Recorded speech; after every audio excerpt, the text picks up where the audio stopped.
मां रिपोर्टर सलालुद्दीन सुमरो जी रिपोर्ट मुताबिक़ मधेजी गाइजा पुलिस जे ॻोठाणे गुलाम कादिर गाइजो जे घर ते चढ़ाई करे औरतुनि ऐं ॿारनि ते तशदुद ख़िलाफ़ ॻोठाणनि जो एहतजाज दाऊं नोटिस जो मुतालबो। मधेजी SHO गाइजा महबूब रोही वॾे मुंशी सतार महमद रुस्तम ऐं ॿियनि एहलकारनि चादर ऐं चौदीवारी जो तक़दस पामाल कंदे घर में घिड़ी औरतुनि ऐं ॿारनि मथां तशदुद कयो, जंहिं दौरान मुस्मात अफशां ज़ाल शहूर अबड़ो ऐं पीरसन गुलाम कादिर अबड़ो बेहोश थी विया।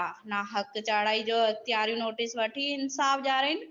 ॻोठाणा मधेजी एहलकार घर मां सोना ज़ेवर रोक रक़म ऐं ॿियो सामान बि ॿुआरे विया आहिनि। राति जे ऊंदहि में चोरनि जिआं पुलिस घरनि में दाख़िल थियण ते ॿारनि में ॻ्याण पहुची विया। पुलिस कुझु बि न ॿुधायो। चढ़ाई बाबति उल्टो तशदुद कयो आहे। इख़्तियारी नोटिस वठी इंसाफ़ ॾियाराइनि। मुज़फ़िर अबड़ो, सिकंदर अबड़ो ऐं ॿिया।